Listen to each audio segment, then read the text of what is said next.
بسم اللہ الرحمن الرحیم نحمدہ ونصلی ونسلم علی رسولہ الکریم اما بعد۔ احباب ذی وقار، آب کوثر شریف کا آج ہمارا یہ 37واں درس ہے۔ حضور علیہ الصلوۃ والسلام رحمت للعالمین ہے۔ آپ کی رحمت نہ صرف انسانوں کے لیے ہے بلکہ جمادات، نباتات، حیوانات سب ہی آپ صلی اللہ تعالی علیہ وآلہ وسلم کی رحمت سے حصہ حاصل کر رہے ہیں۔ حضور علیہ الصلوۃ والسلام کی بارگاہ سبھی کے لیے رحمت کے حصول کا ذریعہ ہے۔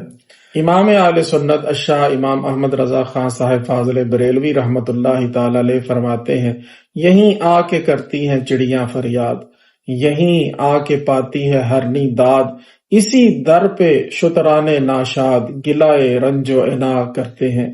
آج جو واقعہ آب کوثر سے آپ کو سنانا ہے، ہمارے شیخ مکرم حضور فقیہ العصر رحمت اللہ تعالی علیہ نے ایک اونٹ کا واقعہ اس کتاب میں ذکر فرمایا ہے، جو نہ صرف جانوروں کے لیے، حیوانات کے لیے حضور علیہ الصلوۃ والسلام کی رحمت پر دلالت کرتا ہے، ساتھ ہی ساتھ درود پاک کی برکات کو بھی ظاہر کرتا ہے۔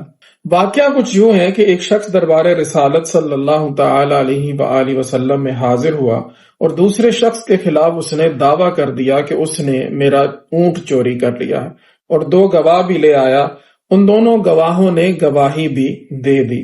نبی اکرم صلی اللہ تعالی علیہ وآلہ وسلم نے اس کے ہاتھ کاٹنے کا ارادہ فرمایا تو مدعا علیہ نے، یعنی جس پر دعویٰ دائر کیا گیا تھا، اس نے عرض کیا، یا رسول اللہ صلی اللہ علیہ وسلم، آپ اونٹ کو حاضر کرنے کا حکم دیجئے، پھر اونٹ سے پوچھ لیجئے کہ اصل حقیقت کیا ہے۔ میں اللہ تعالیٰ کی رحمت سے امید کرتا ہوں کہ وہ اونٹ کو بولنے کی قوت عطا فرمائے گا۔ چنانچہ حضور صلی اللہ تعالی علیہ وآلہ وسلم نے اونٹ کو پیش کرنے کا حکم دیا۔ اونٹ آیا، حضور علیہ الصلوۃ والسلام نے فرمایا، اے اونٹ، میں کون ہوں اور یہ ماجرا کیا ہے؟ اونٹ فصیح زبان میں بولا کہ آپ اللہ تعالی کے رسول ہیں صلی اللہ تعالی علیہ وسلم۔ یا رسول اللہ صلی اللہ تعالی علیہ وسلم، اس میرے مالک کا ہاتھ نہ کاٹے، کیونکہ مدعی منافق ہے اور دونوں گواہ بھی منافق ہے۔ انہوں نے حضور علیہ الصلوۃ والسلام کی عداوت اور دشمنی کے بنا پر میرے مالک کا ہاتھ کاٹنے کا منصوبہ بنایا ہے۔ حضور صلی اللہ تعالی علیہ وآلہ وسلم نے اونٹ کے مالک سے پوچھا، وہ کون سا عمل ہے جس کی برکت سے اللہ تعالیٰ نے تجھے اس مصیبت سے بچا لیا ہے؟ عرض کیا، حضور، میرے پاس کوئی بڑا عمل نہیں ہے، لیکن ایک عمل ہے، وہ یہ کہ اٹھتا بیٹھتا آپ کی ذات گرامی پر درود پاک پڑھتا رہتا ہوں۔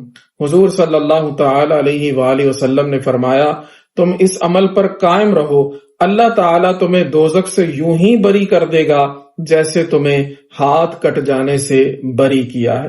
یہ واقعہ سعادت الدارین کے حوالے سے یہاں ذکر کیا گیا ہے، اور ساتھ ہی حضور فقیہ العصر رحمت اللہ تعالی علیہ فرماتے ہیں کہ نزہۃ المجالس میں بھی یہ واقعہ ذکر ہے، اور وہاں اتنا زیادہ ہے کہ حضور صلی اللہ تعالی علیہ وآلہ وسلم نے اسے فرمایا، اے میرے پیارے صحابی، جب تم پل صراط پر گزرنے لگو گے تو تمہارا چہرہ یوں چمکے گا جیسے 14ویں رات کا چاند چمکتا ہے۔